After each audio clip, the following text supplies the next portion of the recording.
The world isn't simple anymore. And on the Walden Pond podcast, your host, anti-fraud expert Vince Walden, is talking to experts about the technology and compliance trends you need to know about to keep your compliance and fraud detection programs relevant.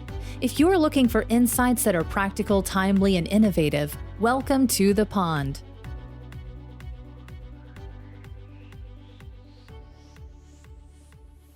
Well, welcome to the pond. I'm your host, Vincent Walden, coming to you on the Compliance Podcast Network.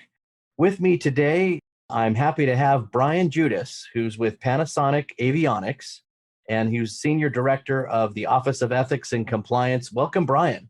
Thanks, Vince. Pleasure to be here. So glad to have you on the show. And before we get started, I'll put a little bit of philosophy in the mix.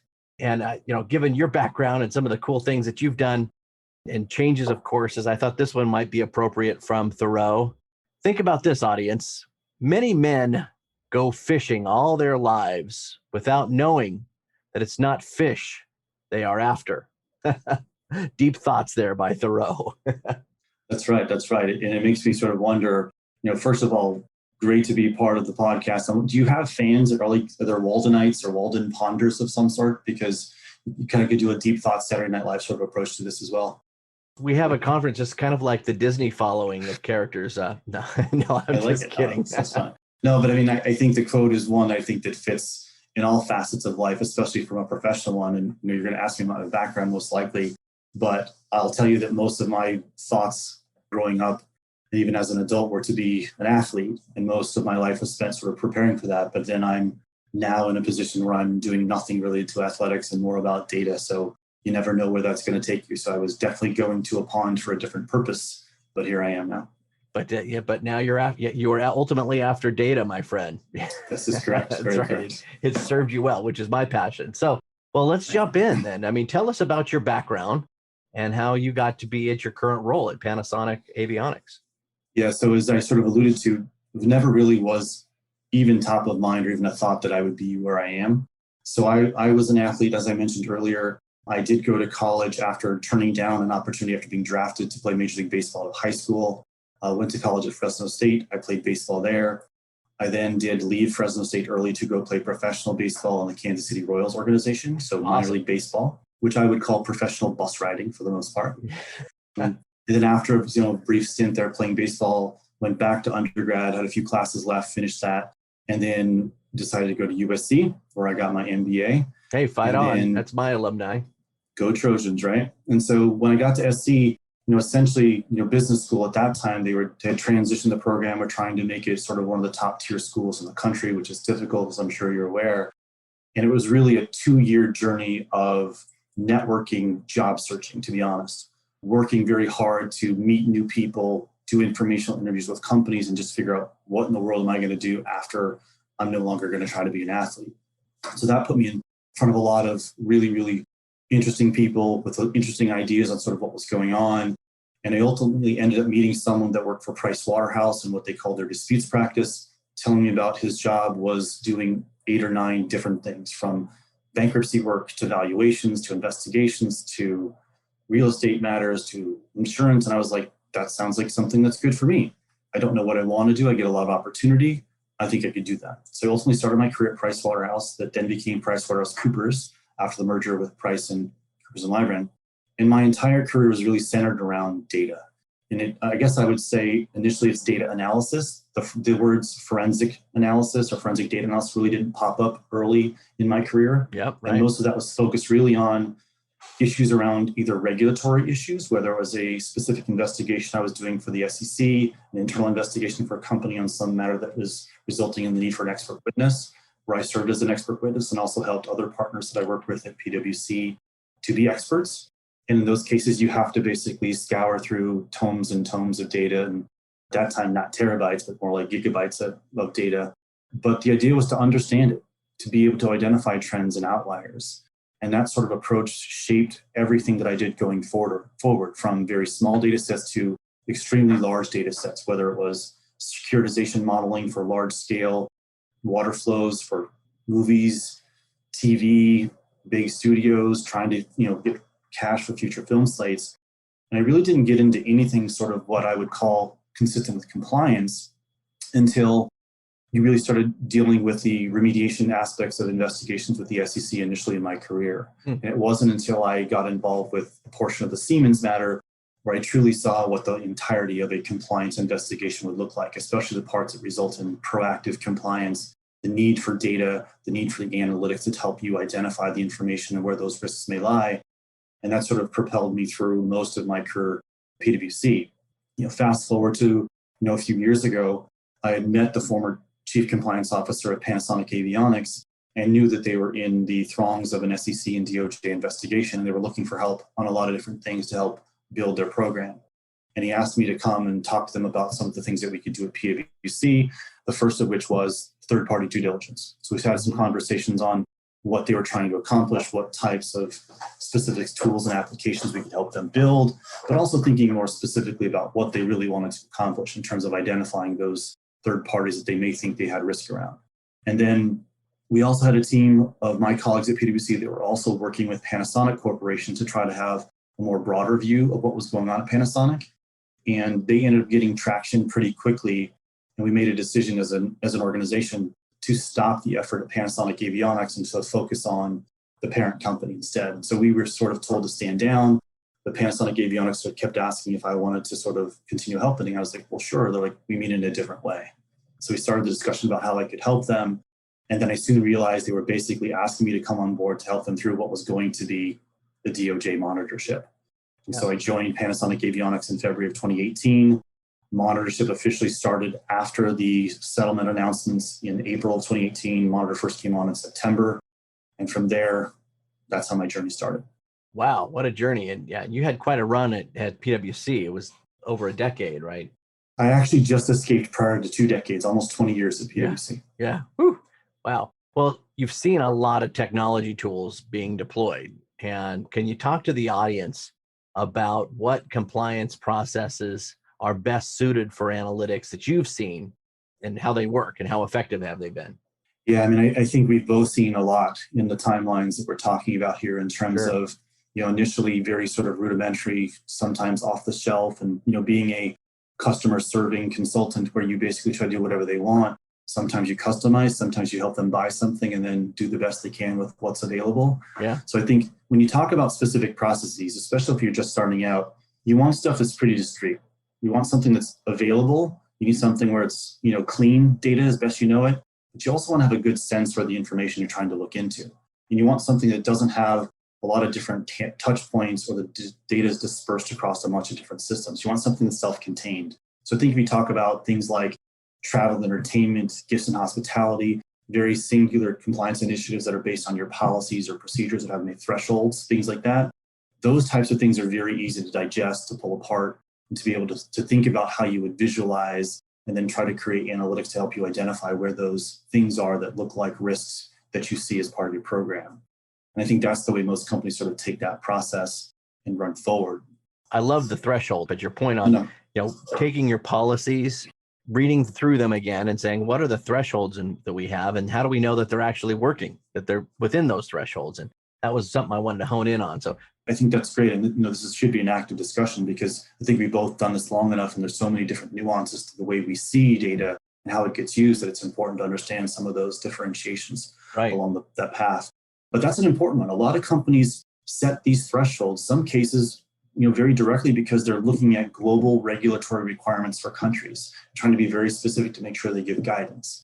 But then there's always fuzziness around whether or not you can actually rely on those regulations or whether you should set some other threshold to use.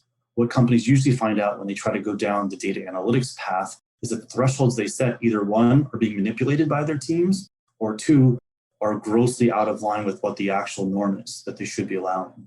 And so that's part of the sort of the joy and the journey of data, is that it helps you understand whether or not you should be doing what you're doing or helping you to realize what's a better approach to identify what that right risk appetite is for your company. Yeah, no, that's cool.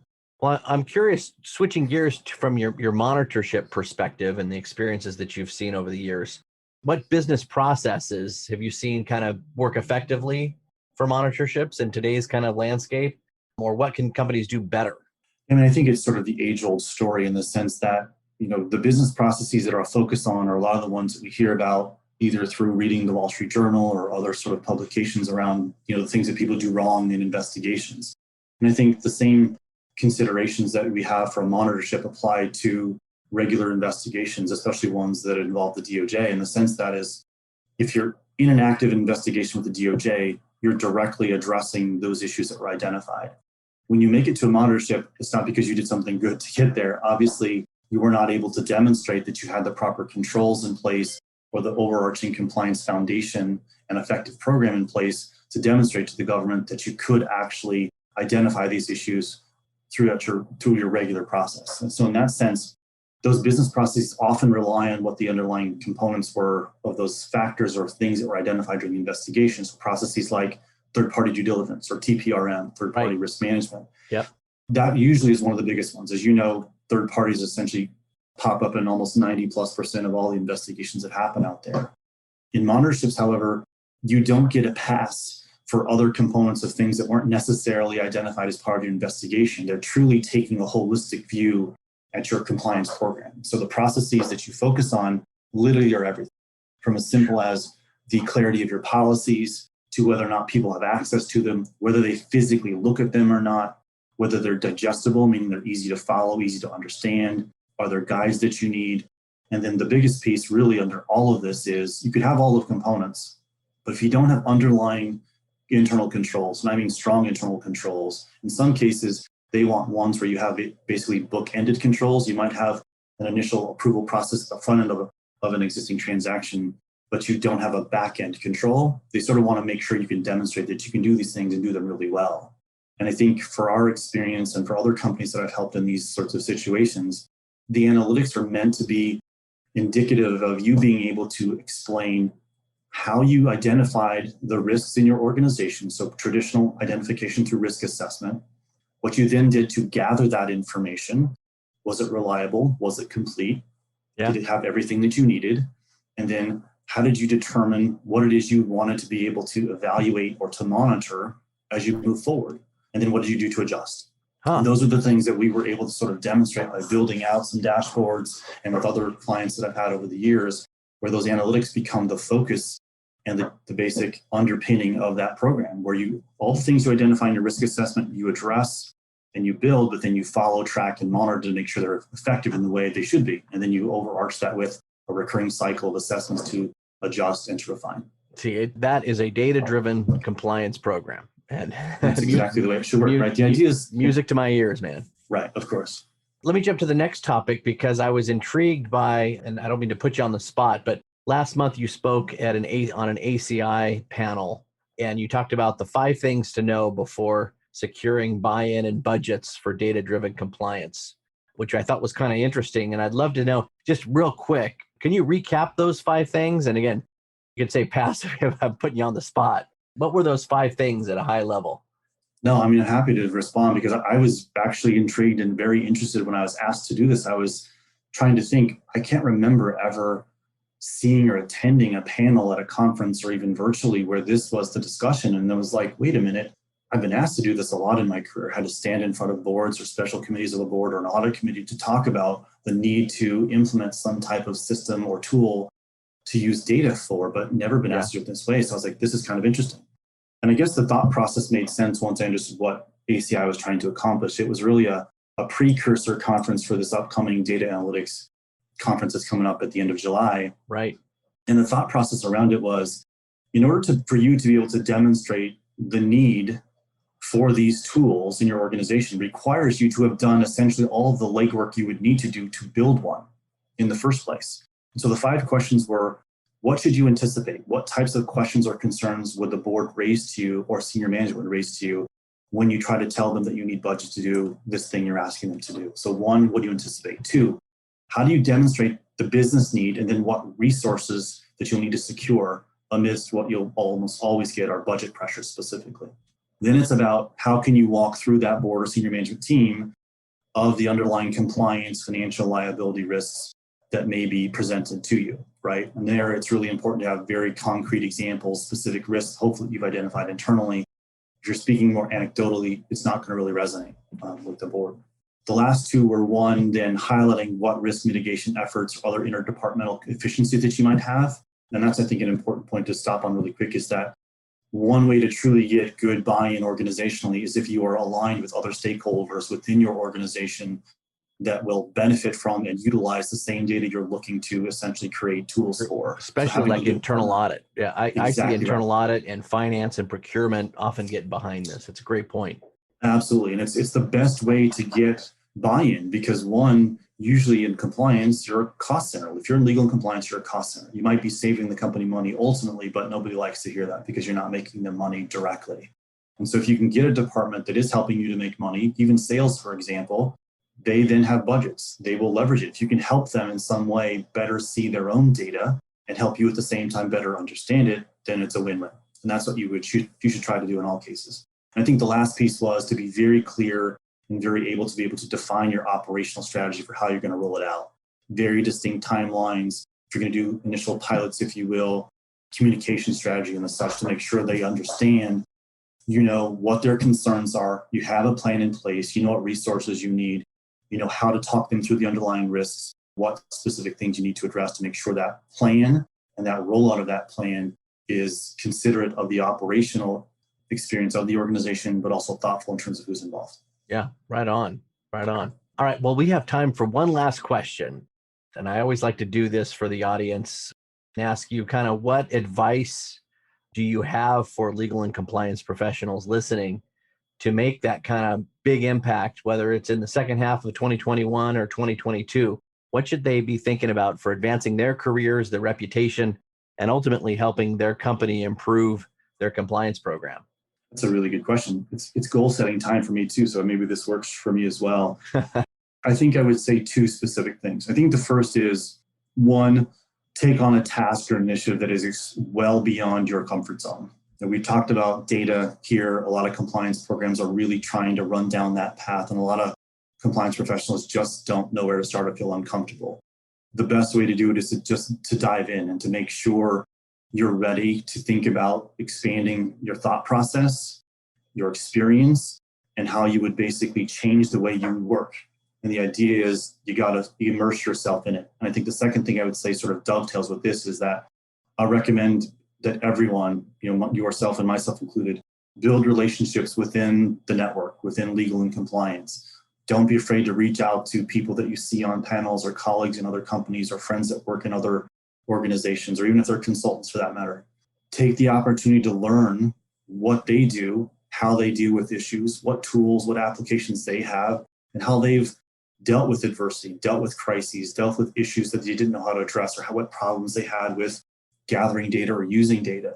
Every ounce of information that you can get makes you that much more dangerous and that much more able to help yourself and your company be better from a compliance perspective. Nice. Well, that is awesome, Bryan. I really appreciate the discussion. Thanks for joining me on the pond, and we got to have you back. So appreciate your thoughts and look forward to our continued dialogue. In fact, we'll be on, I don't think we're on the same panel together, but we'll both be presenting at the ACI conference this July. I think it's the 19th and the 20th. So look forward to seeing you on that. I look forward to seeing you there, and thanks again for having me. I appreciate it and love to come back. All right. And thanks everybody for joining us on the pond. Talk to you later. Thank you for joining us for this episode of the Walden Pond Podcast. Make sure to subscribe so you never miss an episode, and help spread the word by leaving a review.